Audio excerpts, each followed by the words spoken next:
con nuestras preguntas. Shoy, como dice en el capítulo 7 de este, me llamó mucho la atención de la importancia de sentir la experiencia. En este caso, en su libro, ¿qué tan importante sería sentir la experiencia propia del Kaizen?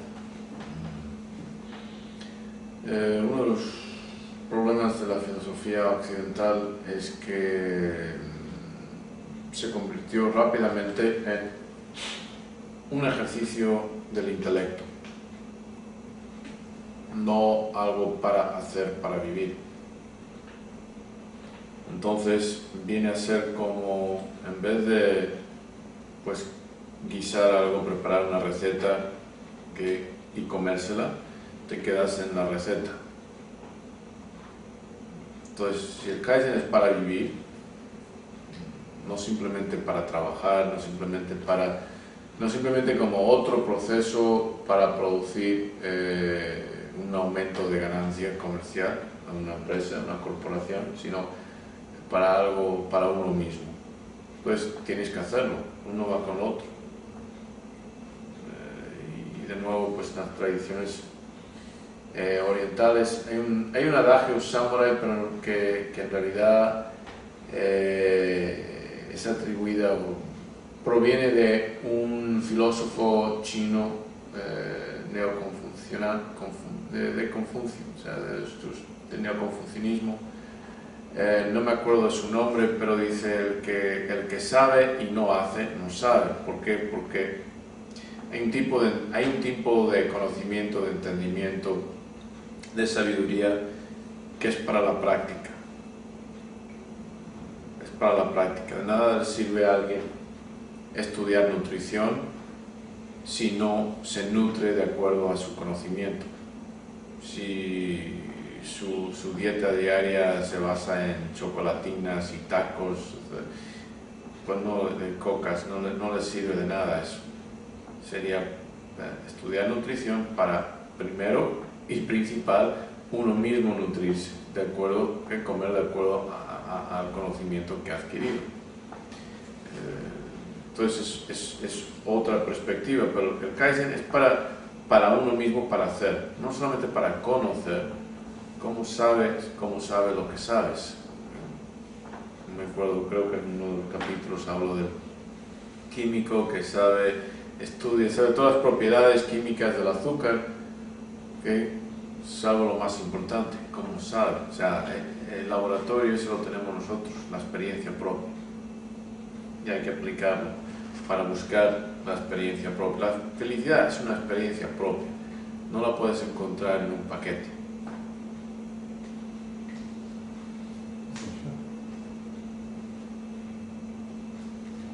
En el libro que está usted escribiendo utiliza mucho en ocasiones lo que son parábolas para ilustrar pues el punto que usted quiere enfatizar. Incluso por ahí también está manejando una especie de compendio de mandamientos como usted le llama. Y en lo personal se me hace que enriquece mucho el libro, tanto los mandamientos que enfatizan un punto como el uso de las parábolas. Y combinado a esto también me llama mucho la atención la técnica que está utilizando para escribir ese libro. ¿Le gustaría comentar algo al respecto? Pues reglas, cuentos. Parábolas son cuentos con una moraleja, para ilustrar un punto. Técnica pues antiquísima, tanto en el occidente como en el oriente. O sea, es la base en realidad de la enseñanza mitológica, el cuento para ilustrar un conocimiento, para comunicar un conocimiento. Captan la imaginación, por eso funciona. Captan la imaginación, se prestan muchas veces a diferentes niveles de conocimiento dependiendo de la profundidad del individuo. Muy importante. Mandamientos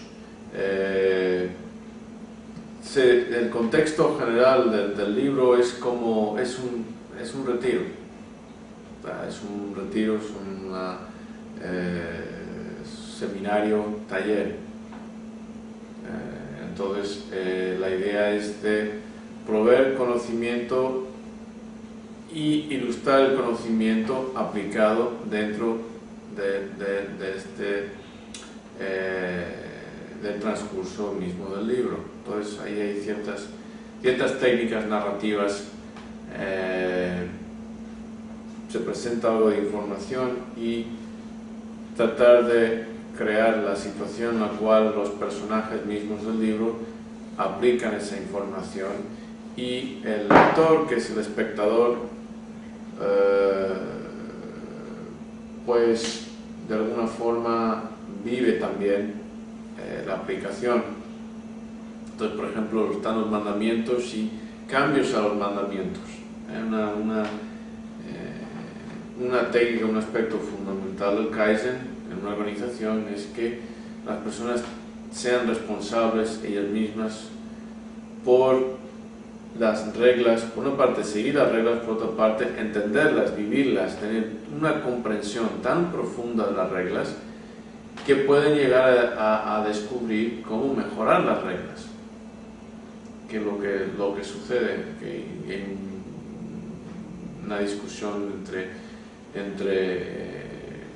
personajes en cuanto a una regla en particular, un mandamiento en particular, ¿qué hacemos? Creamos otro, modificamos ¿qué significa? Llegar a un análisis, un discernimiento profundo de los mandamientos, de las reglas, hasta el punto de decir, bueno, ¿qué significa realmente? ¿Cuál es el propósito? Pues vamos a mejorar, vamos a mejorarlo. Entonces, quiero que se vea en la práctica, o sea, en la práctica, en el mismo libro, en el transcurso, la interacción de los personajes, que el lector vea la puesta en práctica de los principios hasta el nivel de incluso modificar los mandamientos. Porque lo importante no son los mandamientos, lo importante es que el motivo detrás de los mandamientos, la excelencia, la búsqueda de la perfección que nunca se obtiene, pero ese es el punto. Entonces, cuando uno de verdad ha incorporado en sí esos mandamientos, reglas, pues el propósito de las reglas es si el propósito es y esto surgió, vamos a mejorar las reglas y vamos a seguir las reglas y aplicando las reglas que sean de tal modo que incluso la aplicación de las reglas, de los mandamientos, nos lleva a mejorar los mandamientos, y así inherente en el sistema a nivel de mandamientos está la constante mejora. Y la idea es de emplear una presentación dinámica, ¿okay? Para que las personas lo vean aplicado, para que sea algo vivo, para que se imaginen dentro del seminario, lo piensen y lleven ellos mismos el análisis con los personajes, para que estén dentro del proceso, no simplemente pasivos observándolo, ¿no? Sino para que entren en el proceso. A veces, por ejemplo, hay películas que se van a tratar, se están tratando, se van a tratar más en el libro, y la sugerencia por parte del narrador es que el lector agarre la película, vea la película y lo experimente por su cuenta. Entonces hay muchas técnicas así, de esa forma, trabajando la imaginación, tratando de completar lo más posible la experiencia, pero que sea algo que llevar el lector a que lo viva, lo comparta, lo experimente directamente, no simplemente que sea un ejercicio cognitivo de lectura. ¿Nos podría explicar qué papel juega el espadero, la espada y el espadachín y a su conexión con el Kaizen, por favor? Ok. Brevemente, porque una de las... No sé si conocéis la historia de Sherazade, Sherazade, las mil y una noches. En las mil y una noches, creo que era el sultán de Persia, no me acuerdo, y no sé por qué lo llaman en inglés de las noches arábicas, porque era en Persia, pero bueno, el punto es que había un sultán y tenía el hábito de deshacerse de sus concubinas cuando se aburría de ellas. Y llegó esta muchacha y pues quería vivir. Entonces le contaba un cuento, empezaba a contarle un cuento por la noche, pero nunca lo terminaba a la noche siguiente o tal vez después de ciertas noches, y empezaba otro cuento antes de que se fuera a acostar él, para que quedara pendiente el cuento. Y así pasan 1001 noches. Y después de 1001 noches pues se le acaban a la muchacha los cuentos, pero para ese punto el sultán ya está, pues, digamos que está pegado a la muchacha y la permite vivir. Entonces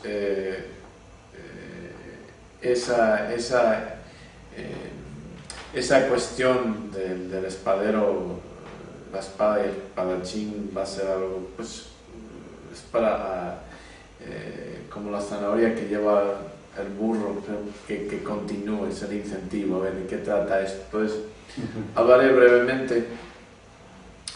La espada en la tradición japonesa es un objeto de los tres de la regalía sagrada de los dioses. Están el emperador, la espada, el espejo y la joya. Entonces en esa tradición representa la importancia de lo marcial para el japonés, pero también la espada, la construcción de la espada, la fabricación, si esa es la palabra, es un ejemplo de perfección, o del esfuerzo, la excelencia, a la perfección, la purificación, porque era importante para estos herreros que construían las espadas limpiarse de toda impureza, porque se pensaba, tanto de su esencia estaba puesta en la espada, o sea, daban tanto de sí en la espada, que si había alguna impureza espiritual se transmitía a la espada. Y la historia japonesa está llena de historias de espadas que eran malévolas, sanguinarias, que querían la sangre, buscaban la sangre. Entonces la relación entre el individuo, el producto, y el plus, el producto, el espadachín, que es el samurai. Entonces, tremendo. Viene a ser, esa relación viene a captar la esencia del Kaizen. Entonces vamos a irlo desarrollando, y todo el libro va a llevarnos al punto de que de verdad podamos entender y apreciar esa relación, ese triángulo entre el que hace la espada misma, el que usa la espada, esa relación entre excelencia. El trabajo de herrero, de espadero, era algo pues tan respetado en Japón que hasta más de un emperador quiso entrenarse para poder hacer espadas. Entonces, por lo que representa la espada, o sea, el producto excelente por excelencia. Y espero no haber divulgado demasiado para robar a los lectores de gusto.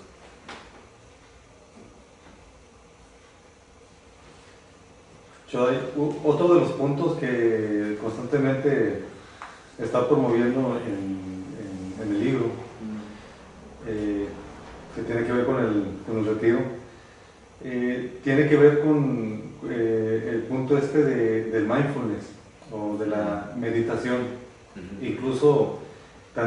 retiro, pues como los retiros que se llevan a cabo, es uno de los puntos importantes que no pueden faltar, la práctica de la meditación. ¿Por qué es tan importante ese tema, ese punto? Varios motivos. Uno, la meditación nos enseña a disciplinar la mente. Nos enseña a controlar la atención, a enfocar la atención, que viene a ser a enfocar nuestros recursos mentales. Y como sabemos, la mente es la mentira de todas las cosas. Entonces, indispensable para cualquier desarrollo, controlar la atención, enfocar la atención, decidir en qué vamos a poner esa atención, qué es lo que vamos a atender y cómo vamos a atender. Entonces, disciplina mental y control mental.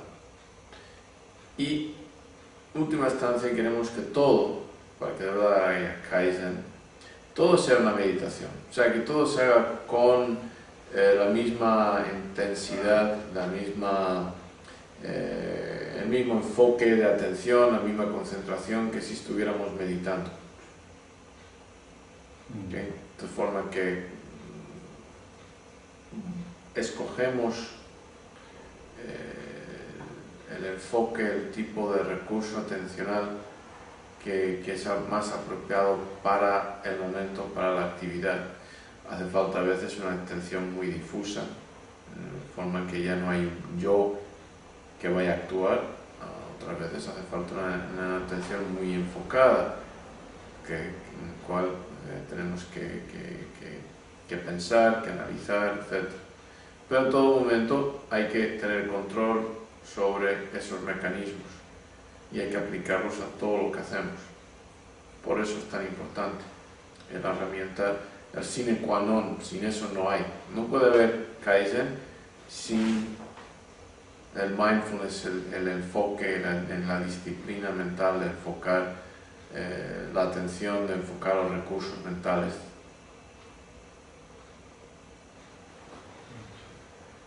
Entonces, lo que se está tratando aquí de comentar en el libro también, de llevar el Kaizen a todas partes, como usted lo ha mencionado también muchas veces, de una cosa aprende 10.000 y de 10.000 aprende una.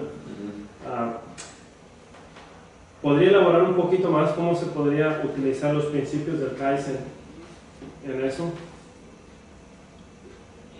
En el proceso de aprender de una cosa, aprender 10.000 y 10.000. Sí, ¿cómo aplicarlo? Bueno, esa es una de las reglas del Kaizen, porque uno de los mandamientos, si no me equivoco, porque exige que la persona esté siempre en una modalidad cognitiva de análisis y de síntesis. De análisis, ves análisis y síntesis, ves X objetos, X eventos, y quieres discernir cuál es el patrón que aplica a todos, qué es lo que los une, cuál es la relación que gobierna la interacción entre ellos.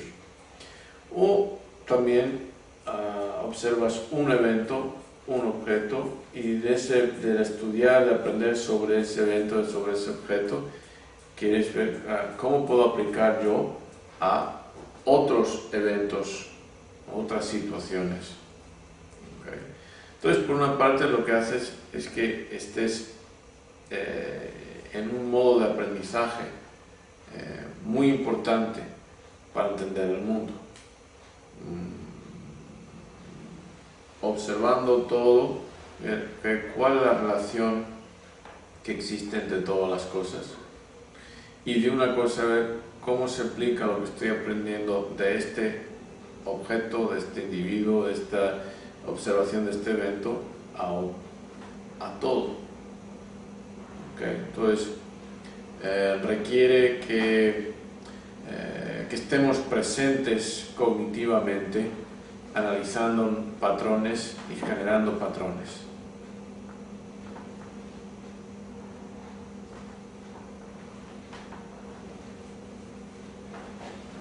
¿cómo se podría, ¿sabes?, con los esquemas con los que uno ha vivido durante, pues, toda su vida prácticamente, con creencias, esquemas, cómo poder hacer ese cambio y convertirse, pues, en maestro Kaizen, y tener estos nuevos esquemas, pero realmente aplicarlos en la vida y que no se queden a un nivel intelectual, como usted lo comentaba. ¿Cómo poder hacer ese cambio? ¿Cuál es el proceso? Pues el cómo tiene que partir de un principio, y el principio es el principio en el sentido de inicio. Viene a ser el querer. O sea, por eso el libro es para cualquiera, pero no para todos. Tienen que querer. Una vez que quieran, ya se abre un mundo de posibilidades. Pues pueden leer el libro, estudiar el libro, aplicar el libro. Entonces, pero lo primero, lo fundamental es el querer. ¿Y por qué las personas quieren hacer algo? Reconocen la importancia para ellos, a un nivel, no necesariamente a un nivel comercial o de adquisición de capacidades para ganar más dinero, sino para ellos mismos.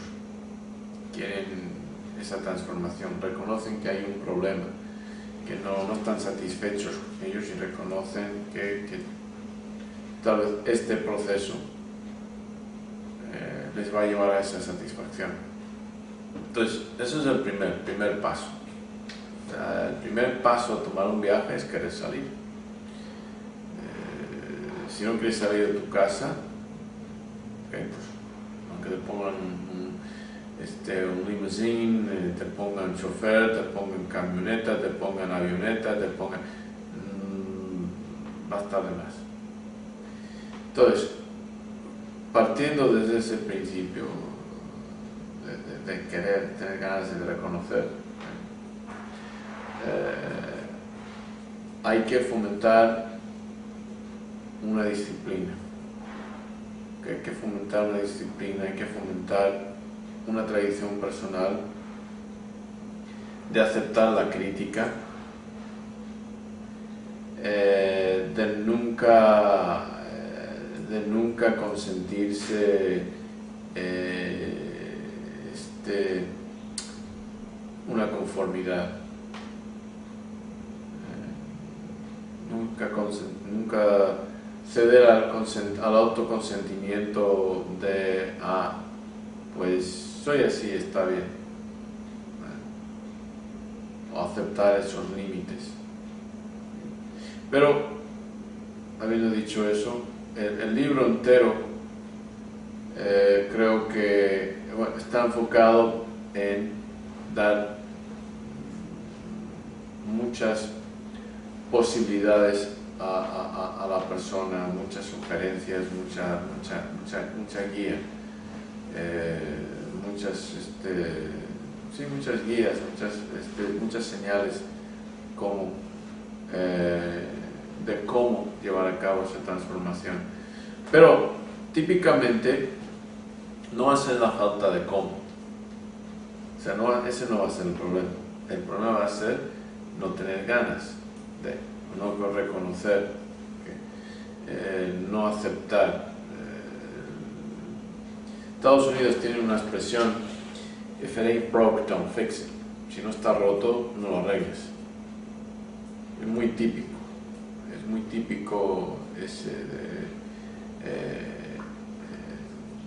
en las personas mediocres, porque simplemente eso es una confirmación de la mediocridad.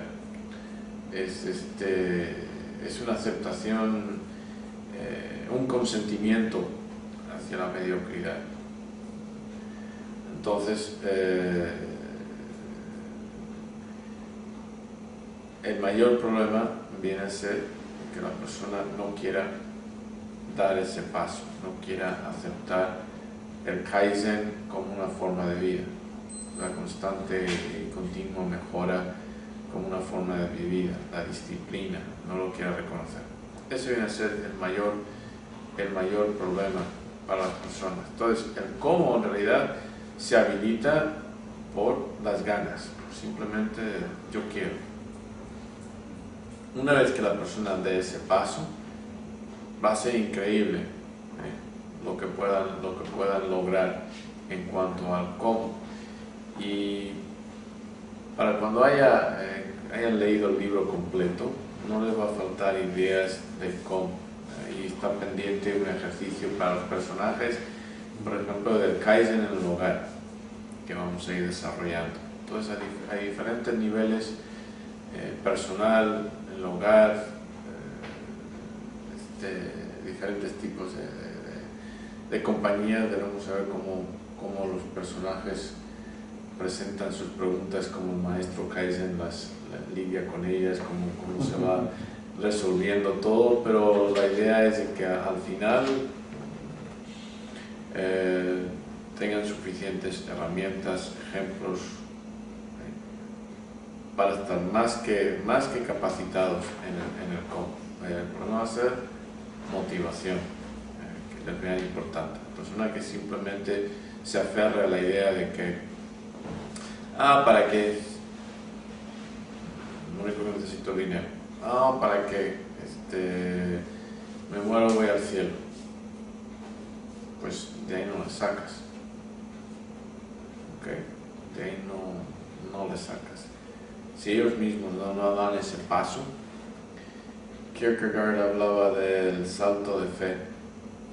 O sea, que no se podía justificar la fe, porque si se pudiera justificar, si se pudiera de alguna forma demostrar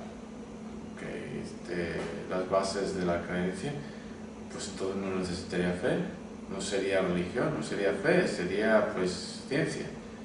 No necesitamos fe para creer en la gravedad. Eso sí, que es demostración, sí, nunca falla, ¿okay? Nunca falla. Pues entonces eso no, el punto es tener fe, o sea, tienen que dar pueden ver cómo, y gran parte del libro es tratar de motivarles para que den, esto merece la pena, darles ejemplos, darles modelos, pero si al final no se motivan, no encuentran importancia, no se puede hacer gran cosa. Y ahora que está tratando de mencionar la familia, ¿cuál es la importancia de Kaizen en el núcleo familiar? ¿Nos podría dar un ejemplo de cómo ayuda en el desarrollo del ser humano? Pues cuando veamos a Confucio, vamos a ver la tremenda importancia que ya el maestro Kuhn indicó. La familia es la molécula social. O sea, nacemos dentro de una familia disfuncional, quebrada, quién sabe, pero ahí estamos. Que no tiene que ser necesariamente biológica. Hay niños en la calle que sus compañeros forman su familia. Y hay personas que están biológicamente relacionadas, pero ahí no hay familia. Entonces, el individuo el niño se forma en familia, se completa fundamentalmente en familia. Nacemos incompletos y las experiencias, las enseñanzas, el aprendizaje, o sea, la forma en que alguien toma el tiempo para enseñarnos, la forma en que constantemente estamos aprendiendo, sobre todo en nuestra infancia, niñez, adolescencia.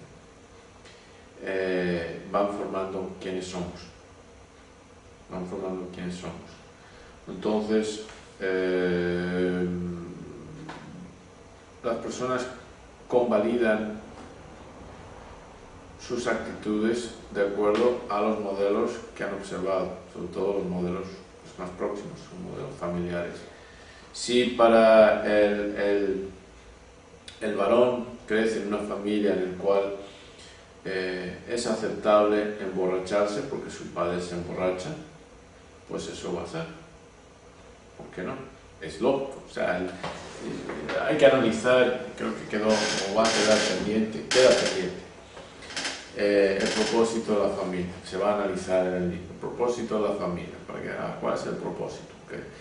Pues el propósito es la formación de la persona, darle las herramientas necesarias para que sobrevivan, para que no solamente sobrevivan, pero que superen.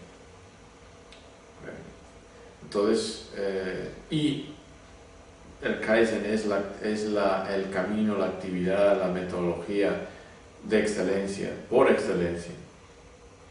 Entonces, pues, ahí en la familia tenemos el potencial de crear individuos Kaizen, con Kaizen, aplicando el Kaizen, creando individuos dedicados al Kaizen, a la excelencia, a la superación.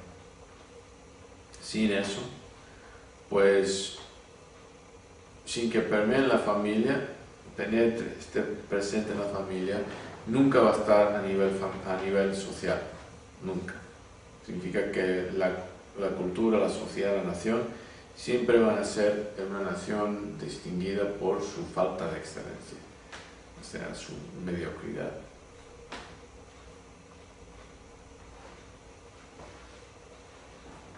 Chodai, si pudiese resumir las cualidades que intenta plantar en la gente que toma este programa de Maestros Kaizen, y por mencionar algunas de las más importantes, yo sé que podría ser un tema muy extenso, pero por mencionar algunas de las cualidades más importantes que busca plantar en la gente para formar cierto tipo de hombres o de mujeres, ¿qué cualidades mencionaría? Bueno, diría excelencia, excelencia y excelencia. ¿Y qué consiste? Pues discernimiento para ver un modelo, análisis, ese es el modelo. En cualquier momento, cualquier actividad, podemos decir, ¿cómo se podría hacer mejor esta actividad? ¿Cómo se podría mejorar? Entonces, tener un modelo mental de cómo debería ser, y la voluntad y la autodisciplina de moverse de acuerdo a las faltas que encontramos entre nosotros y el modelo. O sea, en resumidas cuentas, es una obsesión, una pasión por la excelencia en todo momento, en todo lo que hacemos. Por supuesto, somos seres biológicos, no somos robots. No es cuestión de ser perfecto, hay una gran diferencia entre algo perfecto. Profesar la perfección en muchos casos es subjetiva.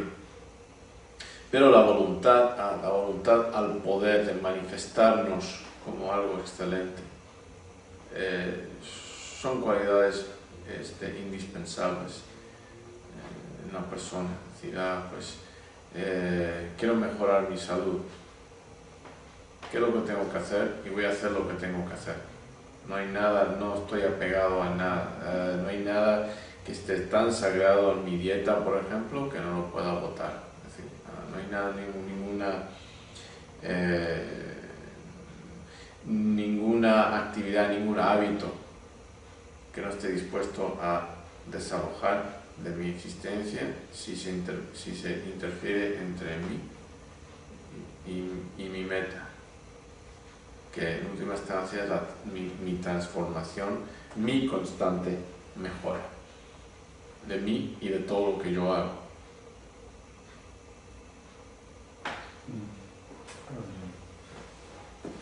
¿Nos puede dar un pequeño ejemplo? Hemos, por lo visto, muchas conexiones en lo que es felicidad, excelencia, conocerse, con el Dao. ¿Cómo se completaría todo esto con la identidad Kaizen?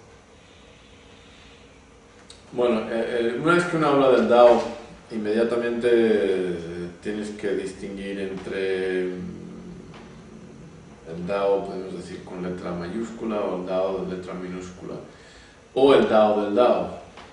¿Okay? Entonces el Dao es el todo. ¿Okay? Es el todo.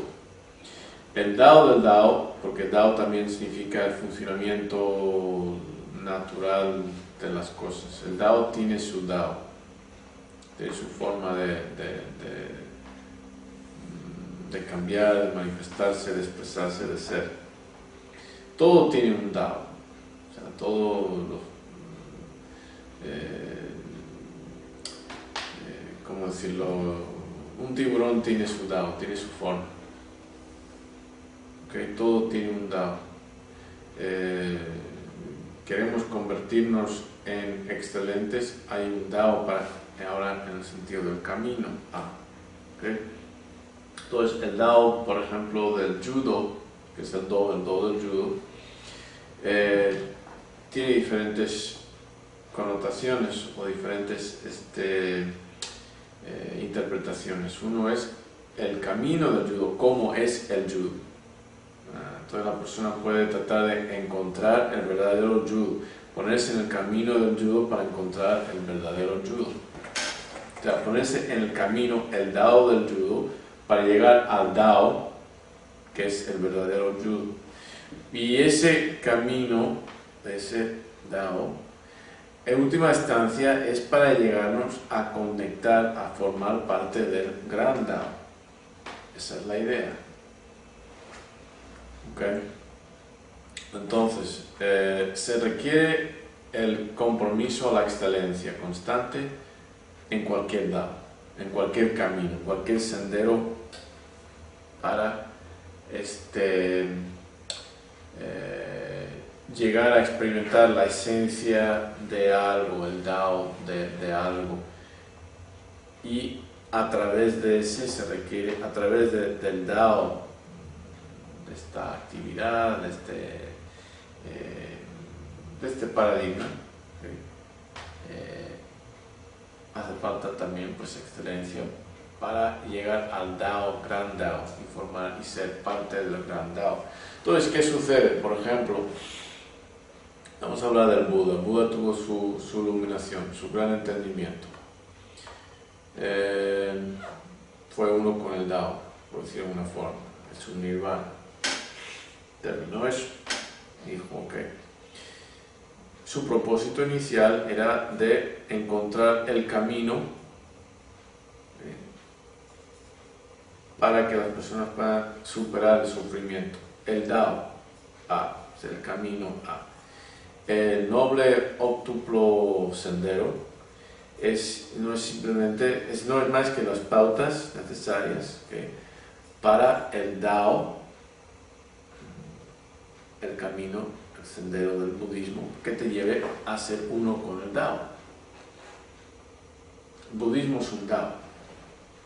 ¿Okay? El propósito último es de experimentar el Dao, ser uno con el Dao, ¿okay?, trascender la ilusión de la individualidad, del individuo, del yo opuesto, esa posición, trascender esa posición.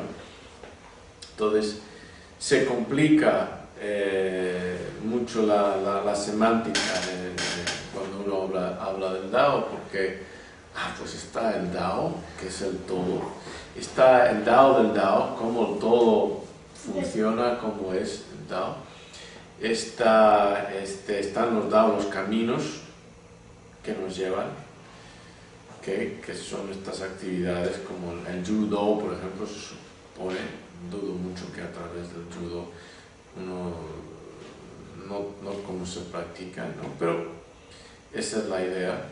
Y judo como camino, y luego está el Dao del judo, la forma del judo. Hay muchos,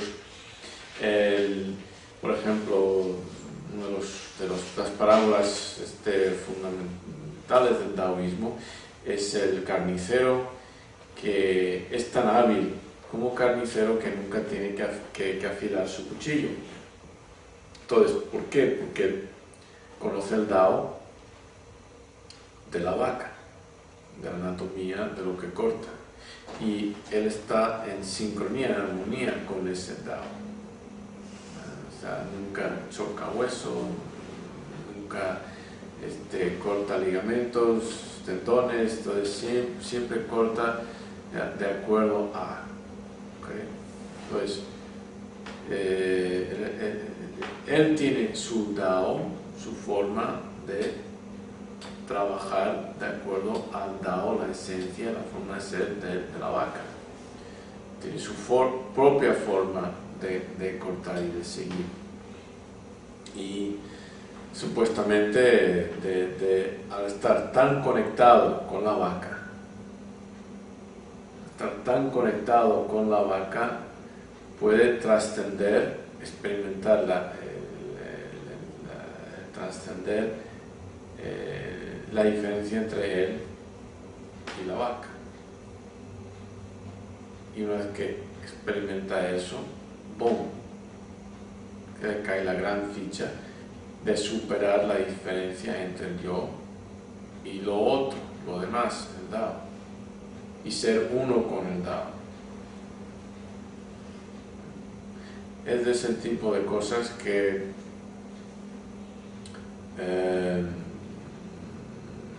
se prestan a muchas malas interpretaciones, tal vez porque hay que vivirlo, hay que experimentarlo para comprenderlo. Entonces, por mucho que uno trate de explicarlo, siempre va a quedar corto, y lo peor es, pues, confundir a la persona. Pero en todo eso, el Kaizen es indispensable. ¿Okay? El Kaizen es indispensable. Esa exigencia a la excelencia es un Dao de por sí. En todo momento es un camino al Dao. Estar siempre buscando cómo ser excelente en todo lo que uno hace, ya sea cortar una vaca, ya sea como judoka, practicante de Black Mamba, etc. Es un ingrediente, es una corriente, es una dimensión, un atributo que está en todos los Daos como caminos, todos los senderos para llevar. Es indispensable. Por eso,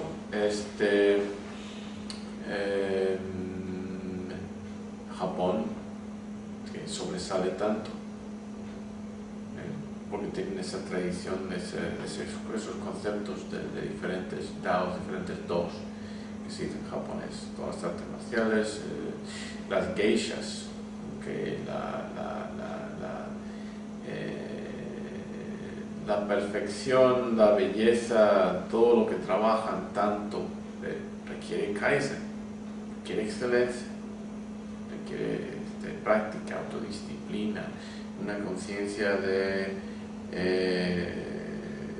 la necesidad de cumplir con, etc. Todas esas virtudes, todas esas cualidades, pues son propias del Kaizen. Entonces lo que se hace aquí es tratar de mostrar, enseñar este atributo, conjunto de atributos comunes que están presentes en todos los Daos, y presentarlo como y claro, es fundamental el Dao del Manpa Ryu, la estrategia asistencial. Estamos hablando de otra perspectiva a este conocimiento, esta sabiduría fundamental de nuestro paradigma.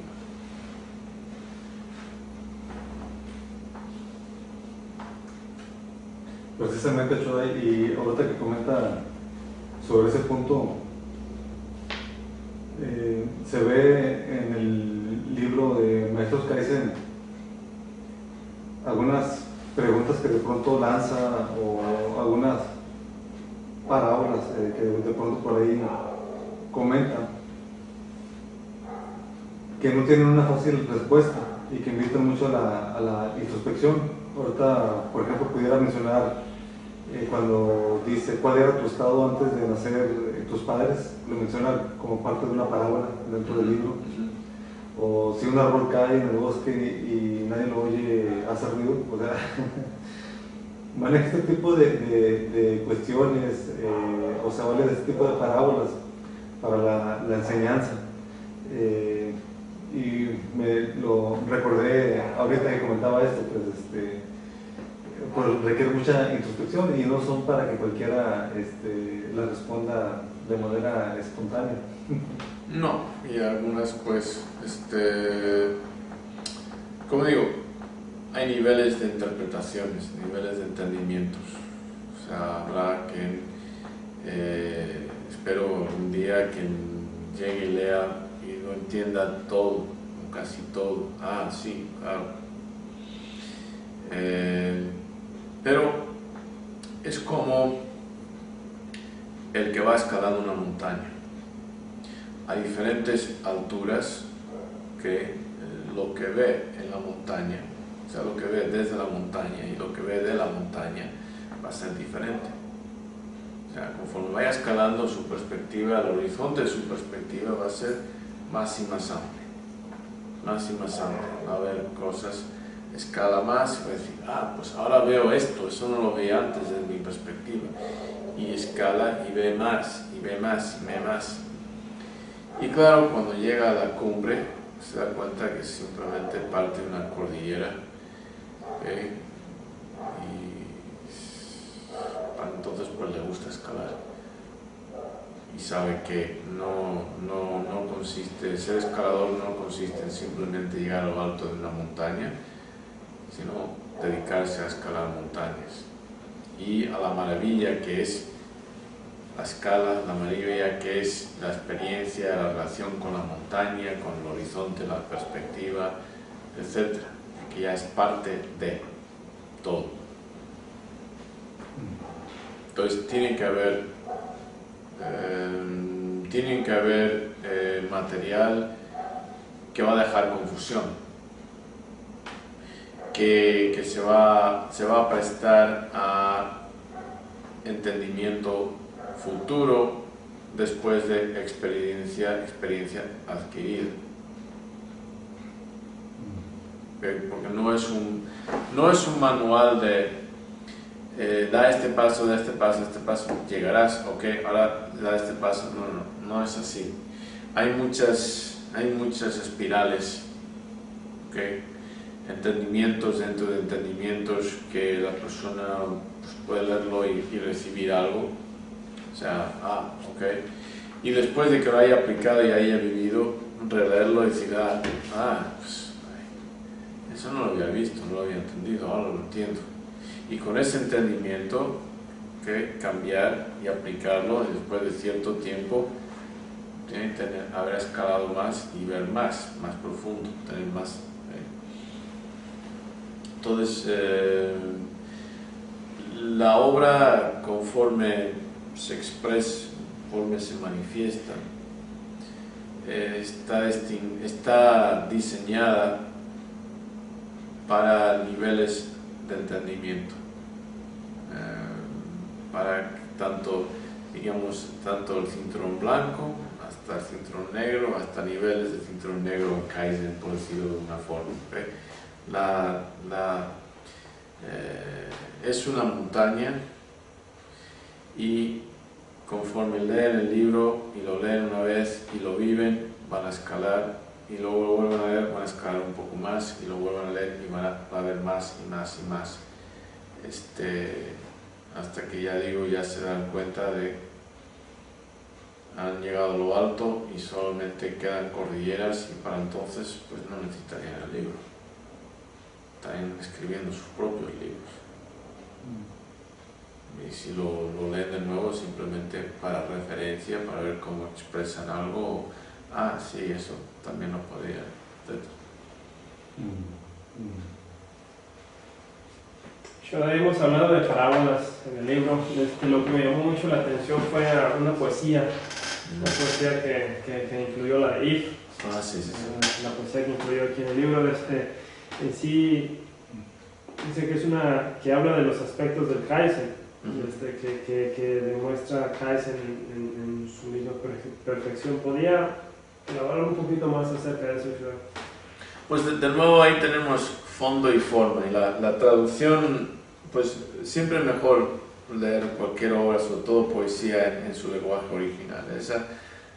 Esa traducción espero que le haga justicia al original, pero estamos hablando de fondo y forma ahí en la poesía. La poesía es corta, es escueta, pero toca aspectos fundamentales para la excelencia. Habla de la paciencia, habla de la entrega, habla de la perseverancia, habla de cómo lidiar con la desilusión, habla planificar pero concretar, soñar pero realizar. O sea, hay muchos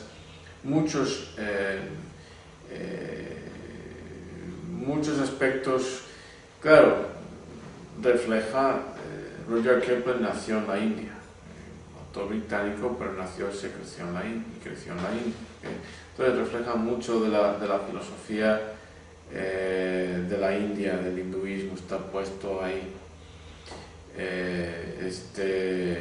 La humildad, poder estar entre reyes pero no perder ese aspecto común, no estar entre las masas pero no convertirse en uno de ellos, o sea, el individuo. O sea, hay muchos aspectos y vamos a volver a ello. Es una de las cosas que en nuestro ascenso a la montaña vamos a volver a ver cosas, porque personajes van a preguntar, bueno, y esto, me había dado cuenta de esto, o esta otra edición, quién sabe lo que va a surgir, pero es una joya demasiado preciosa para simplemente dejarla ahí.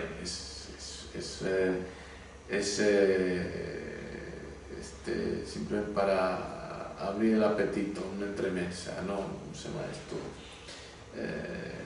En inglés se dice appetizer, o sea, para abrir el apetito, simplemente. Algunas cosas están ahí presentadas para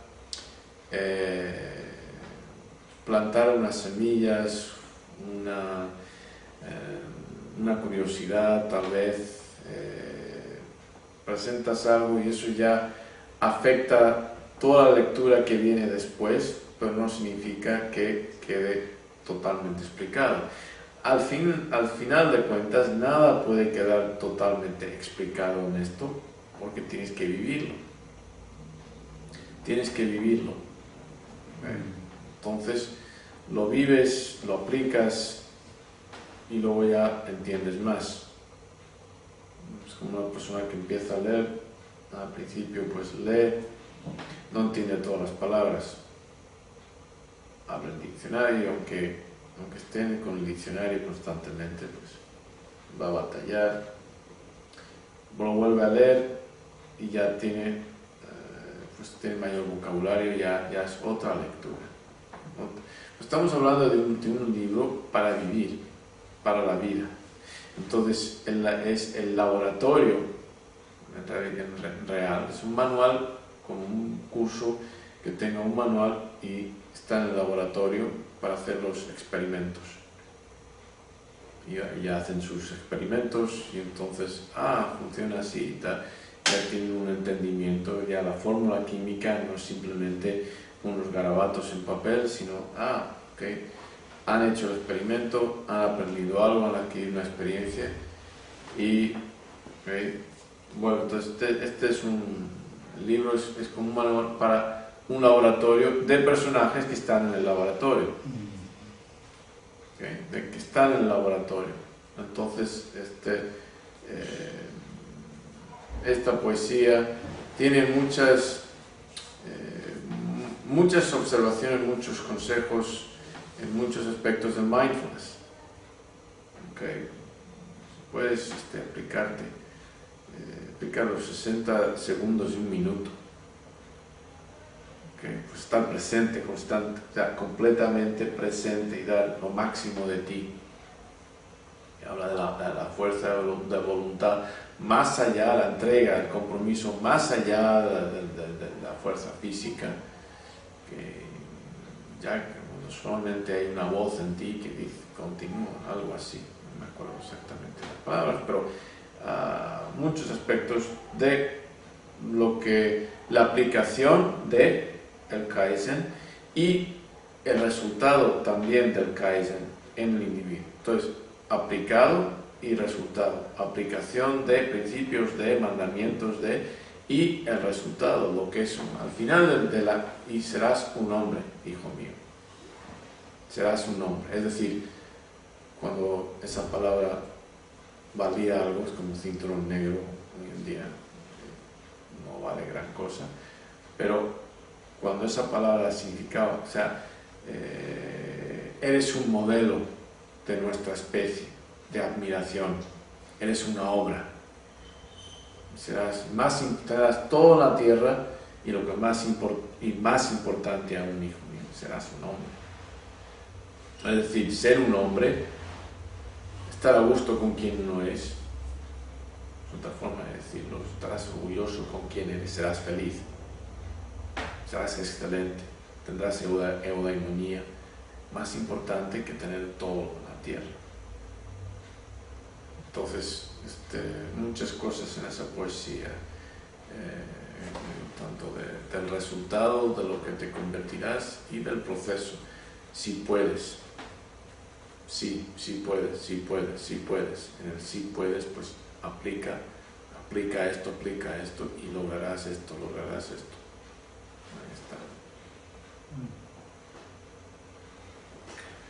Hay mucha información muy valiosa nos ha estado compartiendo con respecto a lo que es Maestro Kaizen, y el libro pues lo estamos siguiendo. Hay una reunión que está realizando pues semanalmente.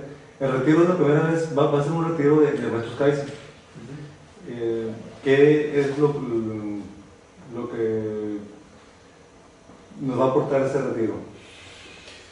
Bueno, para empezar, ahora la carrera, por decirlo de alguna forma, es de completar el libro, bastante del libro, para tener material. Y ahora mismo estamos teniendo un adelanto de cómo sería el retiro. Preguntas y respuestas, profundizar, pero tendremos mucho más material. Y practicaremos las diferentes meditaciones y tendremos talleres de cómo aplicar los mandamientos de Kaizen a cosas prácticas, etc. Entonces, de cierta forma, esto es un adelanto de cómo sería, por lo menos la parte teórica del retiro.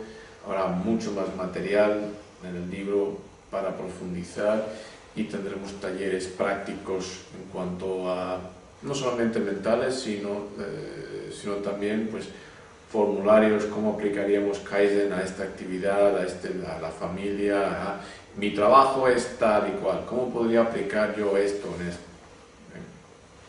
Entonces, mucha práctica, pero esto es como un mini adelanto para que las personas puedan tener una idea de qué trata. Estamos en el capítulo 7. Mi objetivo es de tener entre 25 y 30 capítulos para entonces. No sé si será el libro completo, pero más que suficiente para ocupar las horas del retiro y con talleres semejantes a los que se van a presentar. Se van a presentar los personajes van a estar trabajando, y pues simple oportunidad para que vosotros mismos en el retiro digáis, ¿y cómo aplicaría yo? Y ¡pum!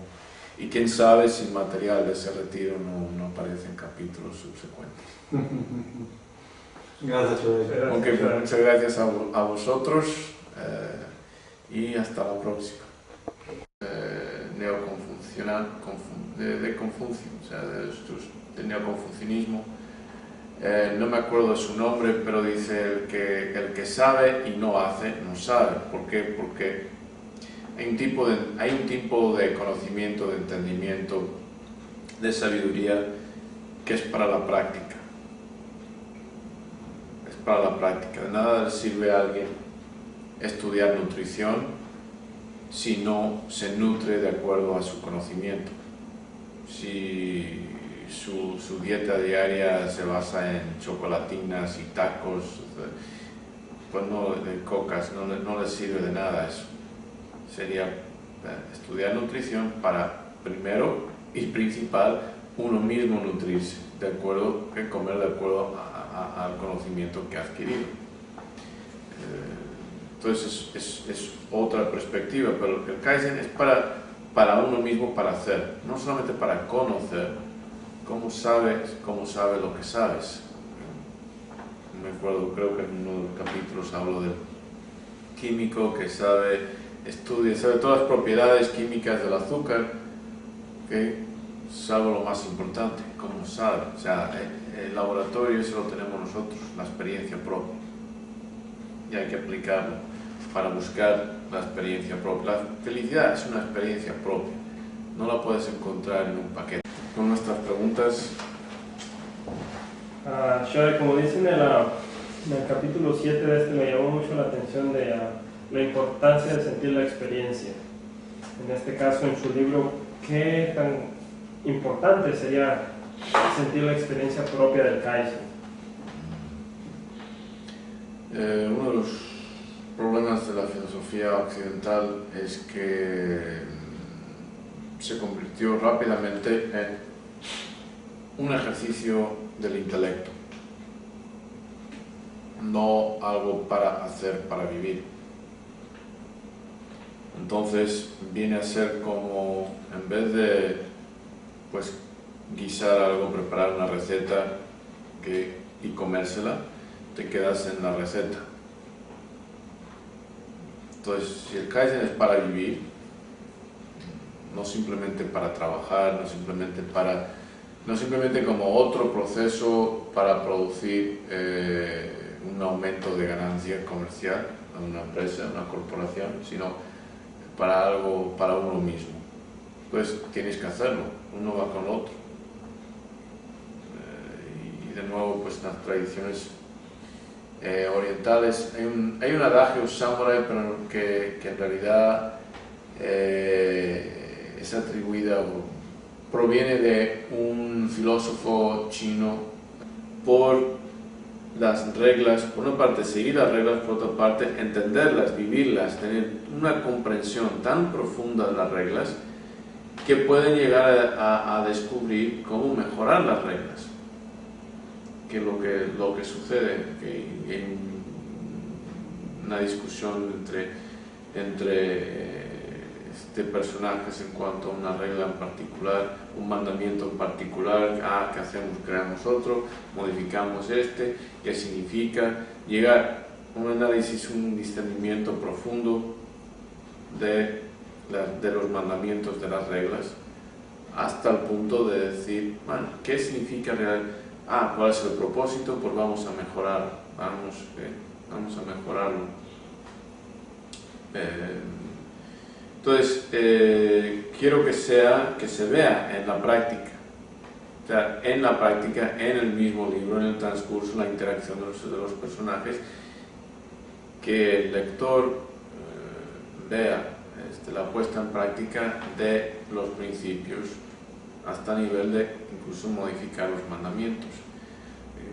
Porque lo importante no son los mandamientos, lo importante es que el motivo detrás de los mandamientos, la excelencia, la búsqueda de la perfección que nunca se obtiene, pero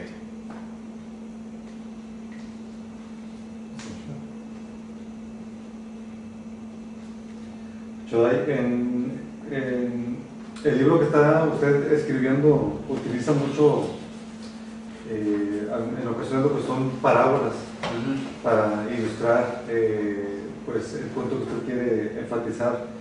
Incluso por ahí también está manejando una especie de compendio de mandamientos como usted le llama, Y en lo personal se me hace que enriquece mucho el libro, tanto los mandamientos que enfatizan un punto como el uso de las parábolas.